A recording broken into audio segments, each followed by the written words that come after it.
ఈ మహాభారతం మనకు అనేకమైనటువంటి మలుపులు తిరుగుతూ పాండవుల యొక్క గొప్పతనాన్ని తెలియజేస్తూ ఎన్నో కష్ట నష్టాలకు ఓర్చి పాండవులు ధర్మం అనేటువంటి ఒక ఆయుధాన్ని వాళ్ళు ధరించడం వలన దైవం యొక్క సాన్నిధ్యము, దైవం యొక్క ప్రేరణ, దైవం యొక్క సహాయము వారికి లభించడం అనేటువంటి జరుగుతుంది. ఎందుకంటే మనకు రామాయణంలో రాక్షసులు కొద్దిమంది తక్కువ, మామూలుగా త్రేతాయుగంలో చూస్తే. ద్వాపరయుగంలోనే రాక్షసులు ఎక్కువ. ద్వాపరయుగంలో రాక్షసులు ఎక్కువ ఉన్నారు, అంటే పాపులేషన్తో పోలిస్తే. కాబట్టి అక్కడ ద్వాపర యుగంలో కృష్ణుడు ఆ విధంగా శంకు చక్రాలతోనే పుట్టాల్సి వచ్చింది. మామూలుగా పుట్టాల్సి రాలే ఆయన. మామూలుగా బాలుడుగా ఉండి శ్రీరాముడుగా ఇట్లా పెరిగి పెద్దవాడై అట్లా రావడానికి అవకాశం లేదు. ఆయన వస్తూనే చంపాల్సి వస్తుంది అందరినీ. అది శ్యామలాదేవి అవతారం ఆయన. శ్రీరాముడు లలితాదేవి అవతారం. ఈ విధంగా ద్వాపరయుగంలో రాక్షసులు సంహరించడానికి మరి అనేక మంది రాక్షసులు 8 సంవత్సరాల నుంచినే సంహరించుకుంటూ వచ్చినాడు అందరినీ కూడా. రాముడు అప్పుడేమి ఎవరిని పెద్దగా సంహరించలేదు. సుబాహుడు వీళ్ళందరినీ కూడా, సరే సుబాహుడు, కబంధుడు ఇట్లా వీళ్ళే కదా ఎక్కువగా. కాబట్టి ఆ కృష్ణతత్వం అనేటువంటిది చాలా విస్తృతమైనటువంటిది.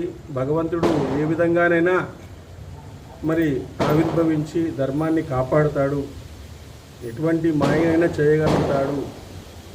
ఆ మాయ అనేటువంటిది తొలగించడానికి కృష్ణ పరమాత్మ యొక్క శృతిని చేయాలని చెప్పేసి మనకు శివ నిన్న ఉపదేశించినారు.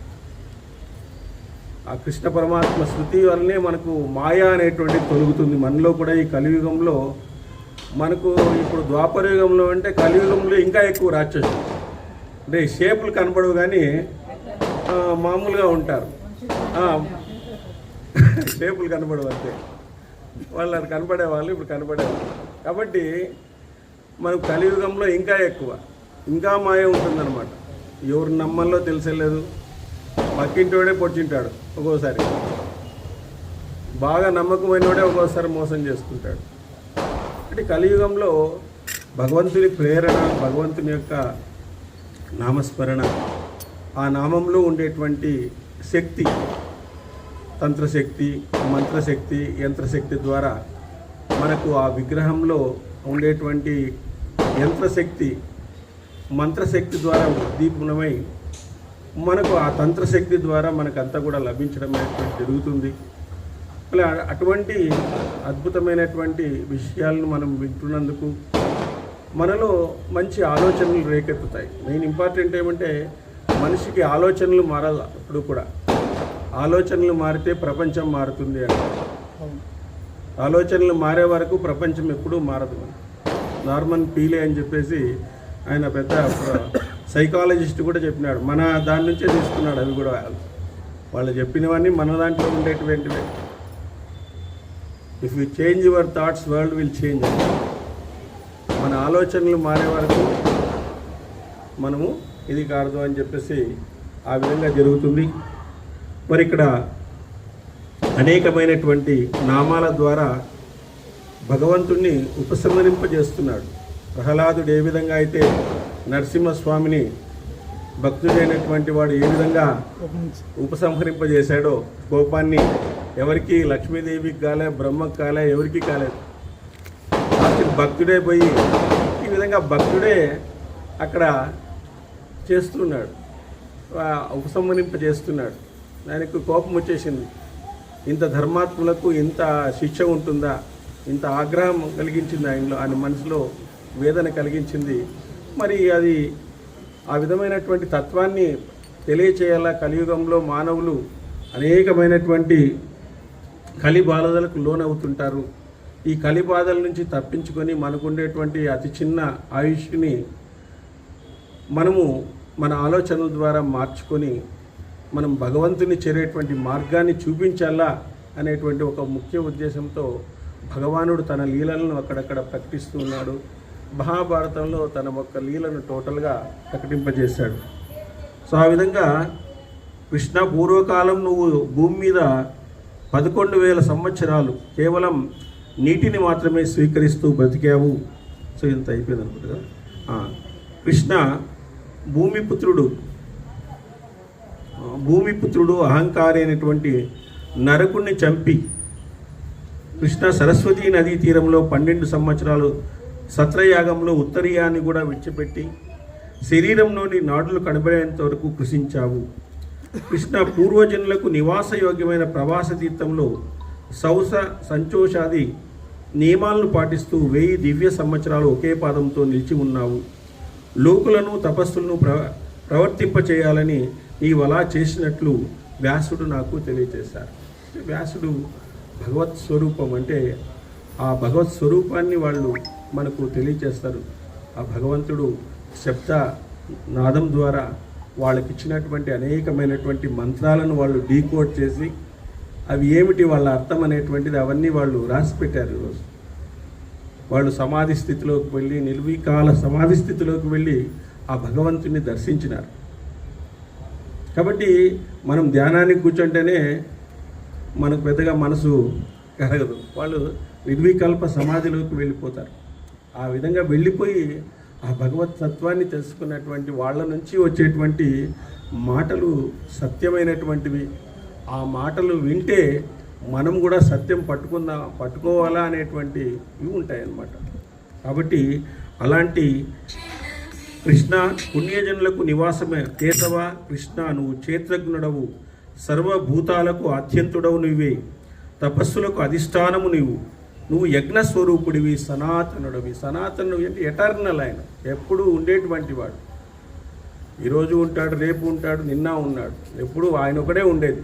అందరూ మారిపోతూ అంటారు, దేవతలు మారిపోతూ అంటారు, మనము మారిపోతూ అంటాం. వాళ్ళ పోస్టింగ్లు మారిపోతూ ఉంటాయి. దేవతలు మళ్ళీ ఏం చేస్తారు, మళ్ళీ భూమి మీద పుడతారు. వాళ్ళు మోక్షం కావాలంటే భూమి మీద పుట్టాల్సిందే.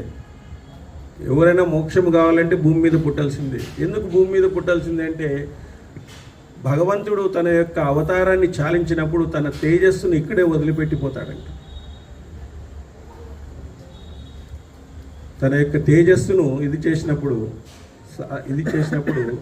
ఇక్కడే వదిలిపెట్టిపోతాడంట. ఆ తిరుపతి కూడా ఆ విధంగా ఉండేదే. ఆ తేజస్సు వల్లనే అది అంత వైభవాత్మకంగా ఈరోజు ఉండేదన్నమాట. కాబట్టి ఆ తేజస్సును వదిలిపోతే ఈ భూమిలో ఎన్నో పుణ్యక్షేత్రాలు ఏర్పడినాయన్నమాట. ఆ క్షేత్రాల అక్కడ ధ్యానం చేస్తే తప్ప వాళ్ళకి మోక్షం అనేటువంటిది.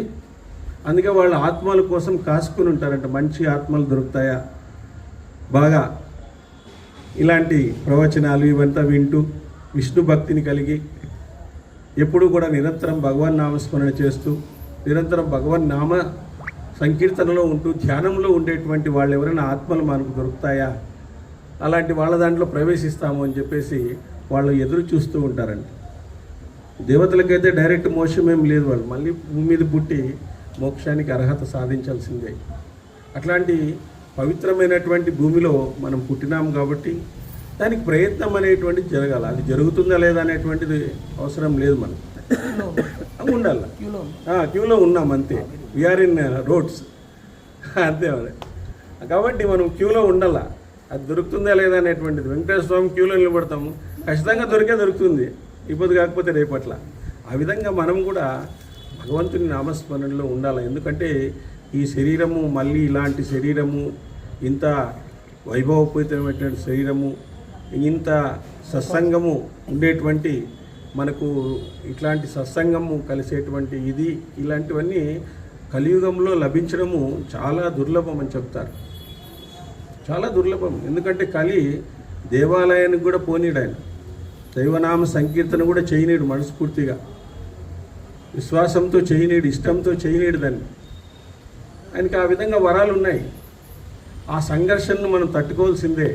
ఆ సంఘర్షణను మనం తట్టుకొని ఎప్పుడైతే నామస్మరణ బలంగా చేస్తామో భగవంతుని యొక్క కరుణ మనకు లభించడం అనేటువంటిది జరుగుతుంది అని చెప్పేసి ఇక్కడ పంచేంద్రియాలు అంటే కర్మేంద్రియాలు, జ్ఞానేంద్రియాలు, అహంకారము, బుద్ధి, ఇవన్నీ కూడా మనకు ఇందులో ఉండడం అనేటువంటి జరుగుతుంది. కాబట్టి కృష్ణ భూమిపుత్రుడు అహంకారి అయిన నరకుని చంపి అతిథి కుండలాలు తెచ్చి అశ్వమేధ యజ్ఞానికి అశ్వాన్ని విడిచినటువంటి వాడవు. అన్ని లోకాలను జయించదగిన నువ్వు లోకేశ్వరుడవు. నువ్వు చేసే పనులకు అడ్డు వచ్చిన దైత్యులను, దానవులను యుద్ధంలో సంహరించినావు. మహాబాహు కేశవ. అనంతరం శశీపతి ఇంద్రునికి స్వర్గాధిపత్యాన్ని ఇచ్చి నువ్వు మనుషులలో జన్మించినావు. అంటే భగవంతుడు ఎప్పుడు మనకు ఇచ్చేటువంటి వాడే ఆయన మన నుంచి ఏమీ తీసుకోడు. ఆయన విష్ణు సహస్రనామంలో కూడా ఒక నామం ఉంది, అమాని మానదో మాన్య అని చెప్పేసి మనకి ఇచ్చేటువంటి వాడే తప్ప ఆయన తీసుకునేటువంటి వాడు కాదన్నమాట. కాబట్టి అలాంటి అన్ని లోకాలను జయించినటువంటి సర్వేశ్వరుడు, మనుషుల్లో పుట్టినటువంటి వాడు, పరంతప పురుషోత్తమ, నువ్వు నారాయణుడవు, విష్ణువుగా వ్యక్తమైనావు. బ్రహ్మ, సూర్యుడు, చంద్రుడు, ధర్మము, దాత, యముడు, అగ్ని, వాయువు, కుబేరుడు, రుద్రుడు, కాలము, ఆకాశము, పృథ్వీ, దిక్కులు, చరాచర గురువగు సృష్టికర్త, అజుడవు నీవే. వీటన్నిటికీ అజుడవు నీవే. వీటి వెనుక ఉండేటువంటి చైతన్య స్వరూపుడవు నువ్వే. ఇవన్నీ కూడా నువ్వే. ధర్మము వెనుక ఉండేటువంటి వాడు నువ్వే. ధర్మము రూపంలో భగవంతుడు ధర్మం రూపంలో ఉన్నాడు, మనం సత్యము రూపంలో ఉన్నాడు. కుబేరుడు, యముడు, అగ్ని, వాయువు, కాలము, ఆకాశము, పృథివీ, పంచభూతాల్లో దాగి ఉన్నాడు. అన్నిట్లో ఆయనే ఉన్నాడు. అవి అన్నీ నడుస్తున్నాయంటే ఆయన చైతన్యం లేనిది అవి నడుస్తున్నాయా చెప్పండి. ఇప్పుడు సూర్యుడు ఆయన చైతన్యం లేకపోతే కింద పడితే మనం ఏమైపోతాం? భస్మీపట్లం అయిపోతాం అంతా. ఎండాకాలంలో ఎండ తట్టుకోలేము. కాబట్టి అవన్నీ అట్లా నడుస్తున్నాయంటే, ఆ నవగ్రహాలన్నీ ఆ విధంగా తిరుగుతున్నాయంటే ఆయన చైతన్యం అనేది లేకుండా పోతే ఎట్లా? మనలో కూడా ఆయన చైతన్యం లేకుండా పోతే మనం కూర్చోలేము, నిలబడలేము. కాబట్టి ఆ చైతన్యాన్ని మనం అర్థం చేసుకోలేకుండా పోతున్నాము. దాన్నే నువ్వు కనిపెట్టు అని చెప్పి అనేక మంది మహర్షులు మనకు చెప్పినారు. నీకు ఈ విధమైనటువంటి నీ ప్రాణశక్తిని నిలబెట్టుతున్నటువంటి చైతన్య శక్తి ఎక్కడి నుంచి వస్తుంది? అదే నువ్వయ్యా, నీ శరీరం కాదు నువ్వు, అదే నువ్వు అని చెప్పేసి దాన్ని నువ్వు ఫస్ట్ గోచరం చేసుకో, దాన్ని ఫస్ట్ నువ్వు తెలుసుకో, తర్వాత మిగతా అవన్నీ తెలిసిపోతాయి అని ఎంతోమంది మహర్షులు మనకు చెప్పడం అనేటువంటి జరిగింది. కాబట్టి అట్లాంటి మధుసూదన శ్రీకృష్ణ, నువ్వు చైత్ర రథవనంలో అనేక యజ్ఞాలు చేశావు. నువ్వు దేవతలందరికీ శిరోమణివి, గుప్త తేజస్వివి. అందరూ చేరదగిన ఉత్కృష్ట స్థానము నీవే. అందరూ చేరదగింది ఎక్కడ? ఆయన యొక్క పాదాల చెంతనే చేరాలి. ఆయన యొక్క పాదాల చెంతకు మనం చేరాల్సిందే. ఆయనలో ఏ విధంగా అయితే నదులన్నీ కూడా సముద్రాన్ని చేరాలని ఉబలాట పడుతుంటాయి, సముద్రాన్ని చేరాలని చెప్పేసి ఉబలాట పడుతుంటాయి. ఆ నదిలో సముద్రంలో నీళ్ళే మళ్ళీ మనకు వర్షంగా వచ్చేది. అదేవిధంగా విష్ణువు నుంచి పుట్టినటువంటి మనం విష్ణువు చేరాలని మనం తాపత్రయపడాలి, కానీ ఇంటికి చేరాలని తాపత్రయపడదు. ఇల్లు ఎక్కడ? అందుకే కనకదాసు ఒక మాట అంటే, ఒక పురంధరదాసు, అల్లిదే నన్నమని ఇల్లిగా బంది సుమ్మని అంటాడు ఆయన. అక్కడ ఉందా నా ఇల్లు, ఊరికే వచ్చిన విజిటర్గా వచ్చినాను ఇటుకి, అల్లిదే నన్నమని ఇల్లిగా బంది సుమ్మని అంటాడు.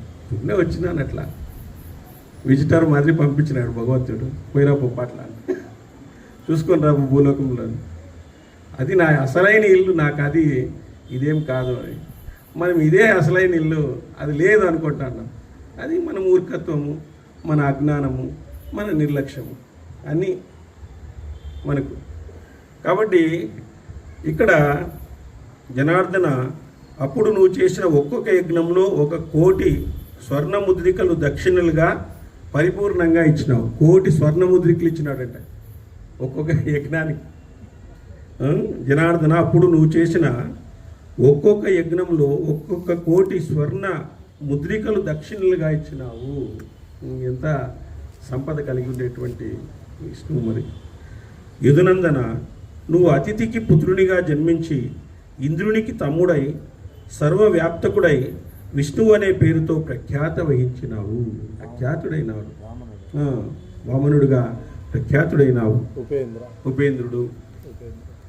పరంతప కృష్ణ, వామనావతారంలో నువ్వు బాలుడవై స్వర్గలోకాన్ని, అంతరిక్షలోకాన్ని, భూలోకాన్ని నీ తేజస్సుతో 3 అడుగులు వేసి ఆక్రమించినావు. మనం అడుగుతాము కదా, మనకు పాట కూడా ఉంది దీంట్లో. కాబట్టి 3 అడుగులు దానమే తీసుకున్నటువంటి మనకు ఆయన ఆ 3 అడుగుల్ని ఆక్రమించినాడు. బలిచక్రవర్తి ఇది చేశాడు. భూతాత్మ, స్వర్గాన్ని అంతరిక్షాన్ని చేరి సూర్యుని రథంపై ఉండి నీ తేజస్సు చేత సూర్యుడిని ప్రకాశిస్తున్నావు. సూర్యుడిని, చంద్రుడిని, ఇవన్నీ వెలుగుతుండేది భగవంతుని యొక్క శక్తి నుంచే. ఆ శక్తి సపోజ్ మన ఇంట్లో మెయిన్ స్విచ్ ఆఫ్ చేసినాం అనుకోండి, అయిపోయాయి, అన్నీ ఆఫ్ అయిపోతాయి. కానీ మెయిన్ స్విచ్ ఎవరంటే ఆయనే, విష్ణువు.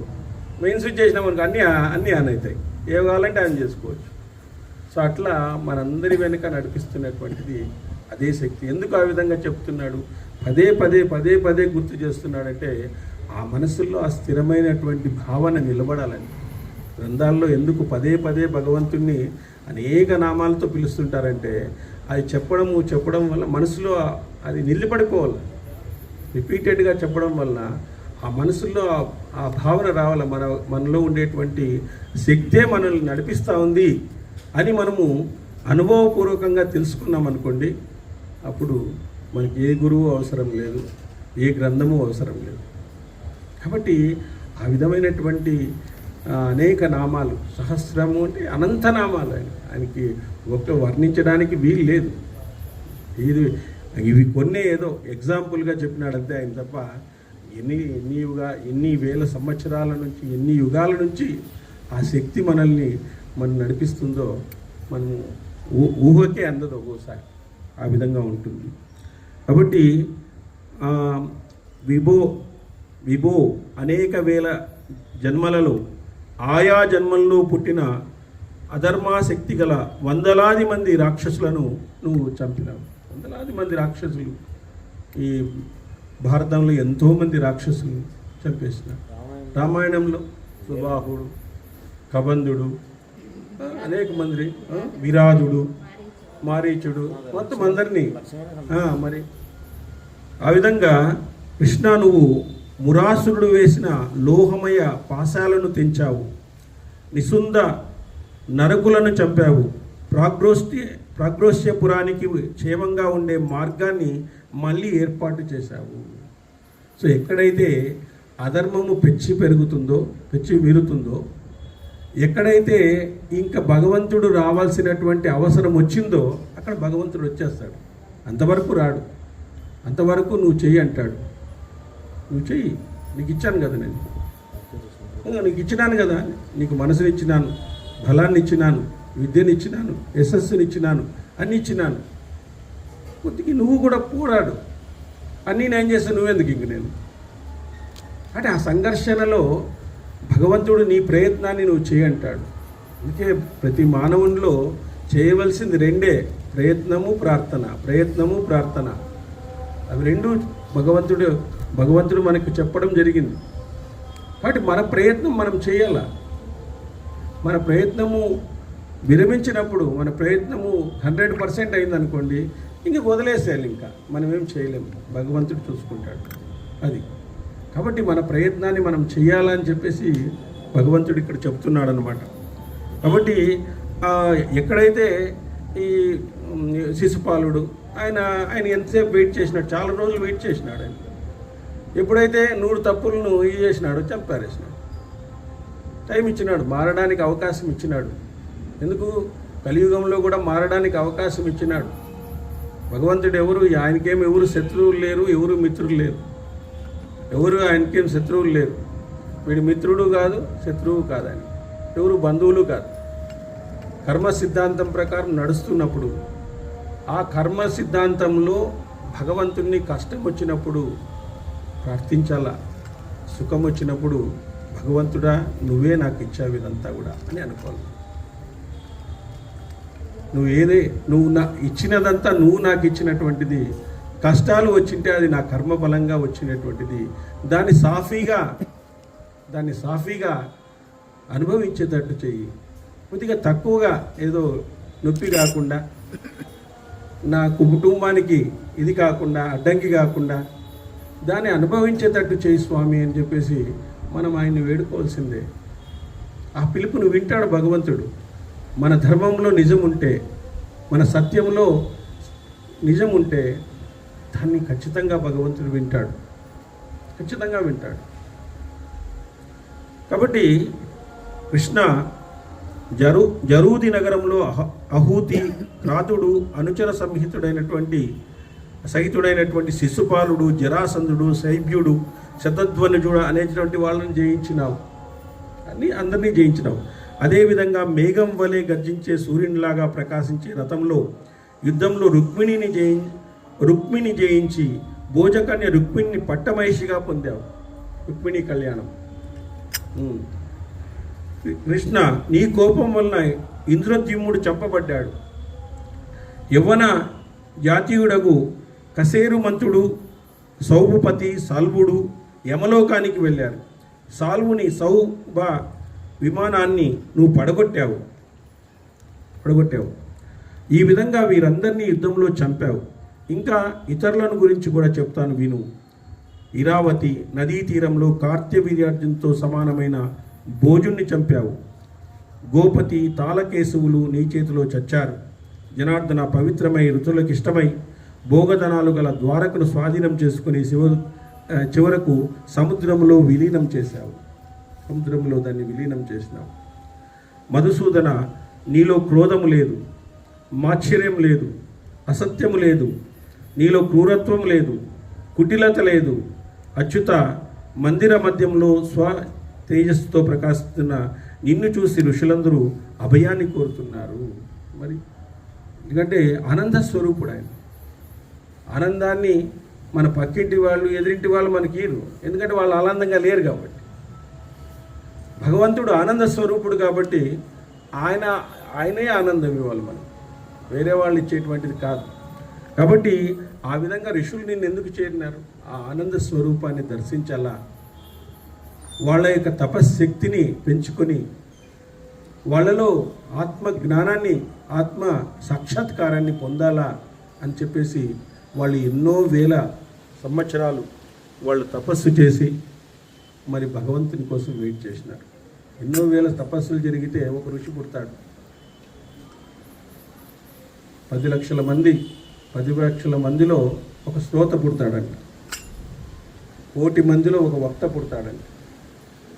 కొన్ని కోట్ల జన్మలలో ఒక మహర్షి పుడతాడంట. ఇది ధర్మశాస్త్రం చెప్పినటువంటి మాట. మరి ఒక వక్త కావాలంటే ఎంతో కష్టం, ఒక శ్రోత కావాలంటే కష్టం, ఒక మహర్షి కావాలంటే కొన్ని కోట్ల జన్మలు ఎత్తాలి వాళ్ళు. ఇంత కాదు. అప్పుడు భగవంతుని దర్శనం వాళ్ళకి అవుతుందన్నమాట. అప్పుడు ఆ భగవంతుని చూసే శక్తి వాళ్ళకు వస్తుందన్నమాట. భగవంతుని డైరెక్ట్గా మనం అర్జునుడే చూడలేకుండా పోయినాడు భగవద్గీతలో. విశ్వరూప సందర్శన యోగంలో ఆయనే చూడలేకుండా పోయినాడు. ఆయన పక్కన ఉండేటువంటి వాడే, మళ్ళీ బావా అనుకుంటా ఉండేవాడే, ఆయనే చూడలేకుండా పోయినాడు. మరి అది చెప్పేది అంటే ఆ విధమైనటువంటి నీలో ఎటువంటిది లేదు, క్రోధం లేదు. ఏ రోజు ఆయనలో క్రోధం, మాత్సర్యం లేదు. క్రోధం ఎందుకు వస్తుంది? ధర్మం మీద ఆగ్రహం అంతే. ఆయన క్రోధం వచ్చిందంటే అధర్మం జరిగిందని అర్థం. ఆయనకు క్రోధం వచ్చింది అంటే అధర్మం జరిగిందని అర్థం. ఆయన క్రోధం వచ్చింది అంటే అసత్యం జరిగిందని అర్థం. లేకుంటే ఊరికే కోపం చేసుకోడు ఆయన. మన మాది ఊరినే కోపాలు చేసుకునే వాళ్ళం కాదు మనం. కాబట్టి మధుసూదన పరంతప, ప్రళయకాలంలో సర్వభూతాలను సంక్షేపించి స్వయంగా జగత్తును ఆత్మరూపంగా చేసుకొని ఉంటావు. జగత్తే ఆయన యొక్క సృష్టి, భగవంతుని యొక్క సృష్టి. కాబట్టి ఆత్మరూపంలో చేసుకుని ఉంటావు. వాగ్దేయ సృష్టి ఆరంభంలో ఈ నాభి కమలం నుంచి బ్రహ్మ ఉద్భవించినాడు. ఆయన నాభి కమలం నుంచి బ్రహ్మ ఉద్భవించినాడు. ఆయనకి కన్ఫ్యూజ్ అయిపోయింది, ఏం చేయాలరా, చుట్టూ చీకటి ఆయన తపస్సు చేసుకుంటూ కూర్చున్నాడు, ఏం చేయాలో అర్థం కాలేదు. ఆ విధంగా చరాచర గురువైన ఆ బ్రహ్మణ సృష్టియే ఈ జగత్తంతా. తర్వాత ఆయన కొన్ని వందల సంవత్సరాలు తపస్సు చేసినాడు, తపా నిలబడిందంట ఆయన. అప్పుడు ఆయన తపస్సు చేస్తే అప్పుడు ప్రత్యక్షమైనాడు, భగవంతుడు ప్రత్యక్షమై తపస్సు చేసిన తర్వాతనే ఆయనకి మోక్షాధికారాన్ని ఇది సృష్టి అధికారాన్ని ఇచ్చినాడు, ఊరికే ఏమి ఇవ్వలేదు. కాబట్టి ఆ విధంగా చరాచర గురువైన ఆ బ్రహ్మ సృష్టియే జగత్తంతా. ఈ నాభీ కమలం నుంచి పుట్టిన బ్రహ్మను మధుకైటపులనే భయంకర దానవులు చంపడానికి ప్రయత్నించారు. వారి దారుణాన్ని చూసి కోపించి శ్రీహరి లలాటం నుంచి శూలపాణి త్రిలోచనుడు అయినటువంటి శివుడు ఆవిర్భవించినాడు. ఈ విధంగా బ్రహ్మ శంకరులిద్దరూ నీ శరీరం నుంచి ఉద్భవించిన వారే.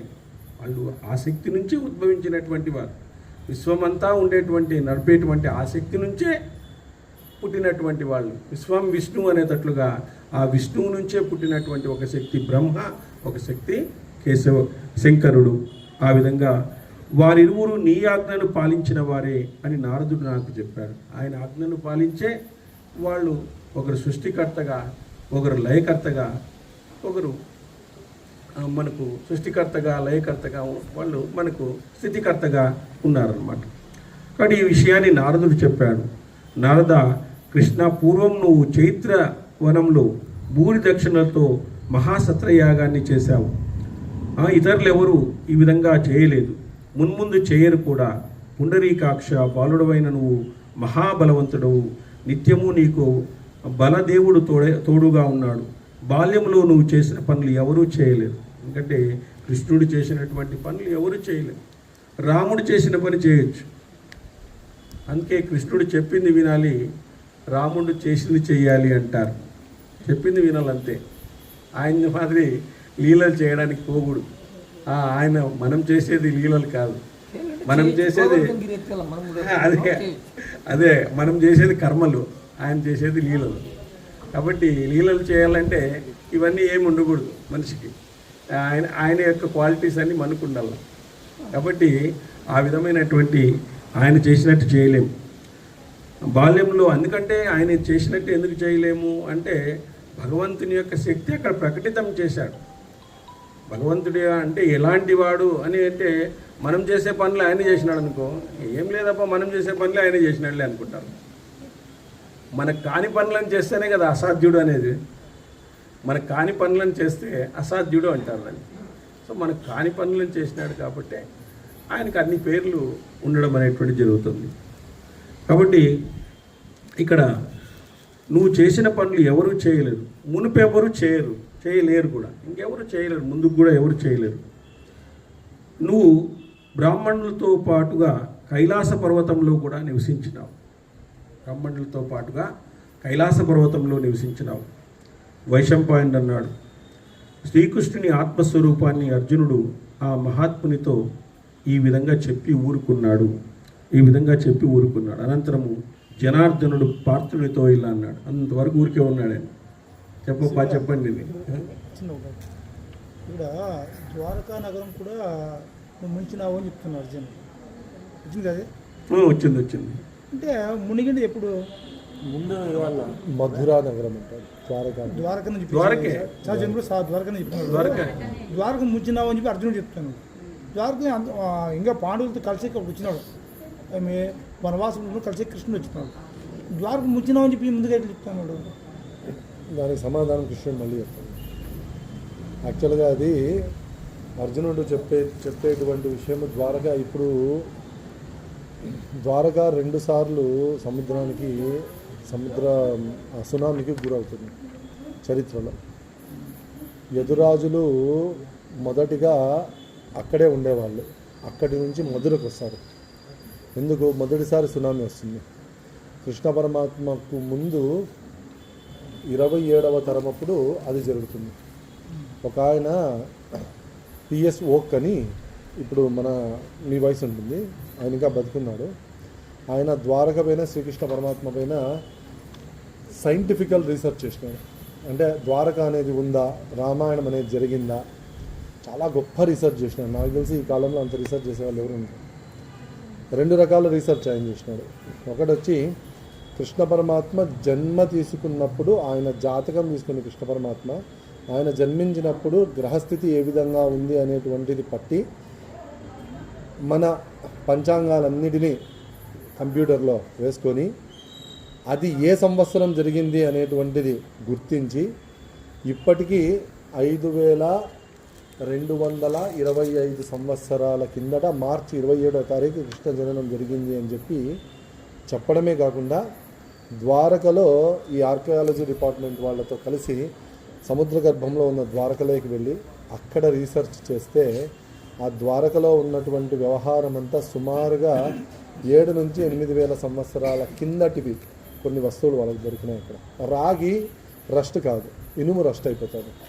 ఆ రాగి తామ్రము ఇవన్నీ కొన్ని తీసుకొని వచ్చి చర్చించి ఆ 7,000 సంవత్సరాల కిందటనే మొదటి సునామీ వచ్చింది, కృష్ణ నిర్యాణం తర్వాత 2వ సునామీ వచ్చింది అనేటువంటిది ఆయన నిర్ధీకరించాడు. కానీ అర్జునుడు ఎవరు? నరుడు అంటే నారాయణ స్వరూపమే కాబట్టి భూత భవిష్యత్ 2 తెలుసు. అదే మాట ఇప్పుడు అంటాడు కృష్ణుడు. ఇక్కడ ఇంకోటి చాలా మనకి ముఖ్యమైనటువంటి వ్యవహారాలు కొన్ని చూసుకుంటే ప్రాగ్జ్యోతిషపురం అనేటువంటి దాని గురించి కూడా వస్తుంది. ప్రాగ్జ్యోతిషపురము అంటే ప్రాగ్ అంటే తూర్పు, జ్యోతిషపురము అంటే ప్రపంచంలో ఉన్న అంత ఆస్ట్రాలజీకి అంటే జ్యోతిష శాస్త్రానికి అది తల్లి వంటి పురం అనమాట. అక్కడే జ్యోతిష శాస్త్రం పుట్టింది. అది ఏది కాదు, గోహతి. మనము ఇప్పుడు అస్సాం రాజధాని నరకాసుర వధ కూడా అక్కడే జరిగిండేది. బ్రహ్మ నవగ్రహ అంటే జ్యోతిష శాస్త్రాన్ని రచించినటువంటి ప్రదేశము ఆ ప్రాగ్జ్యోతిషపురం. అక్కడ నవగ్రహ కొండ అనేది ఉంటుంది. విచిత్రంగా ఆ కొండపైన 9 శివలింగాలు ఉంటాయి. ఆ 9 శివలింగాలు కూడా నవగ్రహాల ఎలాగైతే మనం ఇక్కడ నవగ్రహాలు ప్రతిష్ఠించుంటామో ఆ విధంగా ప్రతిష్ఠించబడి అందులో మధ్యలో శివలింగం పెద్దగా ఉంటుందన్నమాట. నవగ్రహాలకు అంటే ఈ జ్యోతిష శాస్త్రానికి నవగ్రహాలకు తల్లి స్థానం ఏదైతే ఉంటుందో అది గోహతి. దాన్నే ప్రాగ్జ్యోతిషపురము అని అంటారు. అక్కడ కామాఖ్యాదేవి యొక్క దేవస్థానము చాలా చాలా గొప్ప దేవస్థానం ఇది.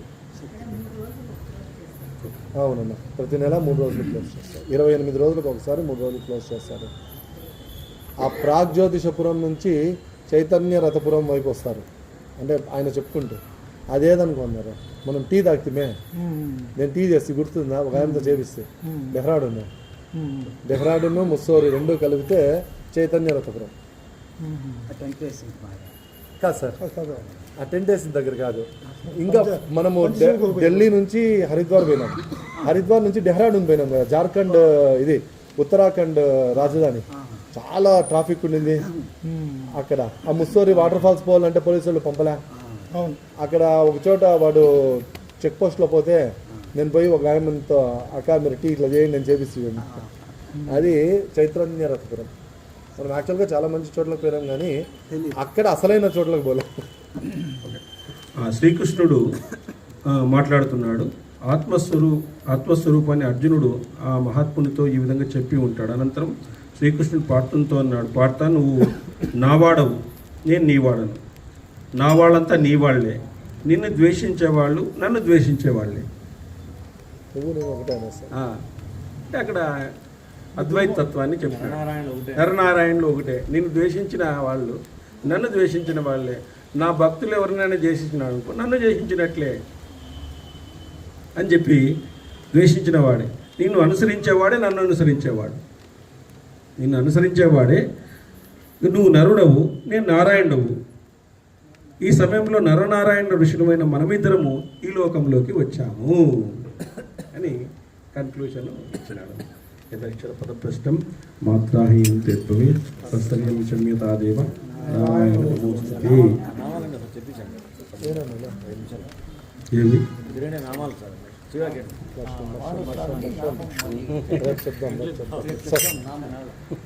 సార్ ఆఫ్ చేస్తా.